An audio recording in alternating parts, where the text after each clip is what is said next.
Mega DSC 16,000 పైచిలకు ఉద్యోగాలు బ్రహ్మాండంగా ఉద్యోగాలు మరి నిరుద్యోగ యువతకు వస్తే ఈరోజు సంవత్సరం తర్వాత మన నెల్లూరు జిల్లా అధ్యక్షుడు గౌరవనీయులు కాకాణి గోవర్ధన్ రెడ్డి గారు అవన్నీ ఫేక్ అని ఎగ్జామ్లో మరి అవినీతి జరిగిందనేసి మరి ఉద్యోగాలలో డబ్బులు తీసుకొని ఉద్యోగాలు ఇచ్చారని ఆరోపణలు చేయడం జరిగింది.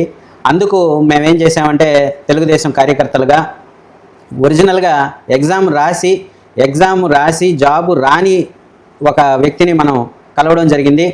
మరి ఇక్కడ మనతో ఉన్నారు గొల్లకందుకూరు రమణయ్య గారు అనేసి. ఆయన ప్రైవేట్గా అకౌంట్స్ చేసుకుంటూ మెగా డిఎస్సికి అప్లై చేశారు. ఆయన వైఫ్ ఇద్దరు. ఆయనతో ఒకసారి మాట్లాడి అసలు వాస్తవాలు ఏందో మన ప్రజలకు ఈరోజు చెప్పడం జరుగుతుంది. రమణయ్య గారు, ఇప్పుడు మీరు నమస్తే, మీరు ఎక్కడ జాబ్ చేస్తున్నారు? నేను ప్రైవేట్ సెక్టర్లో వర్క్ చేస్తున్నాను, అకౌంటెంట్గా చేస్తున్నారు. మీరు ఏ సబ్జెక్టు టీచింగ్కి అప్లై చేశారు? School assistant social studies. ఇది హాల్ టికెట్. ఒకసారి స్కూల్ ఇప్పుడు రమణయ్య గారి ఇక్కడ మీరు చూస్తున్నారు హాల్ టికెట్, మెగా డిఎస్సి రాసిన వ్యక్తి, అలాగే వారి వైఫ్ది కూడా హాల్ టికెట్ మీరు ఇప్పుడు చూస్తారు. వారి వైఫ్ హాల్ టికెట్ కూడా. ఆవిడ ఏ సబ్జెక్ట్ అండి? ఆమె ఎస్జిటి సెకండ్ గ్రేడ్ టీచర్కి రాశారు. ఇద్దరికి జాబ్స్ రాలేదు. ఎగ్జామ్ మీకు ఏ విధంగా జరిగింది? మీకు న్యాయంగా జరిగింది అనిపించింది? ఎగ్జామ్ అయితే 80% ట్రాన్స్పరెంట్గా పర్ఫెక్ట్గా జరిగిందండి. అందులో ఎటువంటి అనుమానాలు లేవు. యాక్చువల్గా డిఎస్సి అనేది ఎప్పుడు కూడా లీక్లు అట్లాంటివి ఏముండవు, పర్ఫెక్ట్గా జరుగుతుంది. ఎగ్జామ్ పర్ఫెక్ట్గా జరిగింది. అది రోస్టర్ కమ్ మెరిట్ బేస్లోనే పోస్టులు ఇచ్చారు, మెరిట్ లిస్ట్ ఇచ్చారు, దాని ప్రకారం పోస్టులు ఇచ్చారు. కాకపోతే మాకు మార్కులు తక్కువ రావడం వల్ల రాలేదు. మేము స్ఫూర్తి అనే కోచింగ్ సెంటర్లో కూడా కోచింగ్ తీసుకున్నాము నెల్లూరులో. దాంట్లో తీసుకున్నప్పుడు ఏంటంటే మాకు తెలిసినటువంటి నా కొలీగ్స్కి కొంతమంది కూడా డిఎస్సి రావడం జరిగింది. వాళ్ళు కొద్దిమంది మాత్రం తెలుసు, అంటే ఎక్కువ మంది ఉన్నారు కానీ ఎక్కువ మంది తెలియదు, కొద్దిమంది తెలుసు నాకు. ఇప్పుడు ఇక్కడ వారు ఇచ్చిన లిస్టులో ఇది ఒక కోచింగ్ సెంటర్ లిస్ట్, సోషల్ స్టడీస్కి అటెండ్ అయిన వాళ్ళు గవర్నమెంట్ ఇచ్చినటువంటి మెరిట్ లిస్ట్. ఇది merit list Nellore DO office ఇచ్చింది. ఓకే, నెల్లూరు డిఓ ఆఫీస్ నుంచి మెరిట్ లిస్ట్ తీసుకొచ్చారు. వాటిలో వీళ్ళకి తెలిసిన వారు కష్టపడి చదివిన పిల్లలకి కొంతమందికి జాబ్స్ వచ్చాయి. ఎల్లో హైలైటెడ్ పైన శ్రావణి అనే పేరు. నెక్స్ట్ పేజ్లో శివయ్య, ఈయనకు తెలిసిన వ్యక్తి అంట. నెక్స్ట్ పేట గురు బ్రహ్మం. వీళ్ళందరూ కూడా ఈయనకు ఇంకా చాలా మంది తెలిసిన వాళ్ళు ఉన్నారు వేరే సబ్జెక్ట్స్లో. వాళ్ళంతా కూడా కష్టపడి ఎగ్జామ్ రాసుకున్న వాళ్ళు. మా ఫ్రెండ్ వాళ్ళ నా చిన్ననాటి క్లాస్మేట్ నాయబ్రస్ అని వాళ్ళ వైఫ్ ప్రసూనా బి, ఆ అమ్మాయి కూడా ఫిజికల్ సైన్స్ రాసింది, వచ్చింది.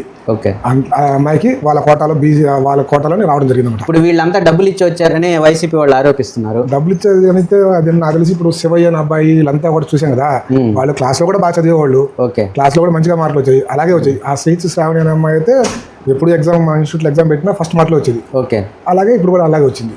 ఓకే, సో ఇవన్నీ జెన్యున్గా అందరూ కష్టపడి తెచ్చుకున్న జాబ్స్ అండి. సో ఇలా కష్టపడి తెచ్చుకున్న వాళ్ళని ప్రోత్సహించాలి, కానీ ఈ విధంగా డబ్బులు ఇచ్చి తెచ్చుకున్నారన్నం కూడా వాళ్ళని అవమానించినట్టు లెక్క. కాబట్టి వైసీపీ వాళ్ళు నీచ రాజకీయాలు మానుకొని వాస్తవాలు ఏందో ప్రజలకి చెప్పాలా. వాస్తవాలు ఈరోజు మనం చూస్తున్నాం రుజువులతో సహా. ఇక్కడ రాసిన వాళ్ళు, జాబ్ రాని వాళ్ళు కూడా ఇది చాలా ట్రాన్స్పరెంట్గా జరిగింది. కంప్యూటరైజ్డ్ ఎగ్జామ్ అనమాట. సో రిజల్ట్స్ కావచ్చు, ఇంటర్వ్యూస్ కావచ్చు, కష్టపడి చదివిన వాళ్ళకి, ఈయనకు తెలిసిన వాళ్ళకి జాబ్స్ వచ్చున్నాయి. కాబట్టి ప్రజలందరూ కూడా దీన్ని గుర్తించాలా. ఎవరు అవాస్తవాలు చెప్పి ప్రజల్ని మోసగించే వాళ్ళని ఎట్టి పరిస్థితుల్లో నమ్మద్దు. అట్లాగే రమణయ్య గారు, మీకు ఇప్పుడు జరిగిన ఏపీ మెగా డిఎస్సి 2025 జరిగింది కదా, ఇందులో ఇంకేమైనా ఇంప్రూవ్మెంట్స్ ప్రభుత్వానికి మీరు చెప్పదలుచుకున్నారా? ఉందండి. మాకు తెలిసి మేమంతా కూడా ఫైట్ చేసాం ఆ టైంలో. సివిఎం గారు ఎప్పుడు వచ్చినా కూడా మాకు నోటిఫికేషన్ ఇచ్చాక 90 days ఇచ్చేవాళ్ళు. ఓకే, కానీ ఈసారి మాత్రం 45 daysలో ఎగ్జామ్ జరిపారు. అది మాత్రం మాకు అసంతృప్తిగా ఉంది. ఎందుకంటే చాలా వరకు ప్రైవేట్ సెక్టర్లో పనిచేసుకునే వాళ్ళు ఉంటారు. అంటే వాళ్ళు చేస్తే కానీ జరగదు. నోటిఫికేషన్ రాకముందు ఎవరు ఉద్యోగాలు వదిలిపెట్టుకొని బయట రాలేని పరిస్థితి. కాబట్టి ఇక నుంచి జరిగిపోయింది ఇప్పుడు రేపు అక్టోబర్లో కూడా ఇవ్వబోతున్నారు. From notification date to 90 days ఇస్తే బాగుంటుంది. అంటే వాళ్ళ అప్లికేషన్ వేసుకోవడానికి, సర్టిఫికేట్లు తెచ్చుకోవడం ఇవన్నీ కూడా ఉంటాయి అనమాట.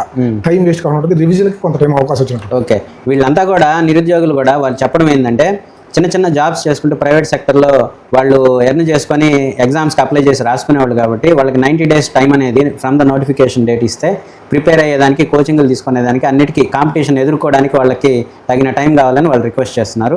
ఇది ఖచ్చితంగా ప్రభుత్వం గుర్తిస్తుందని, నెక్స్ట్ టైం వాళ్ళకి 90 days టైం ఇస్తుందని కోరుకుంటూ సెలవు తీసుకుంటున్నాం.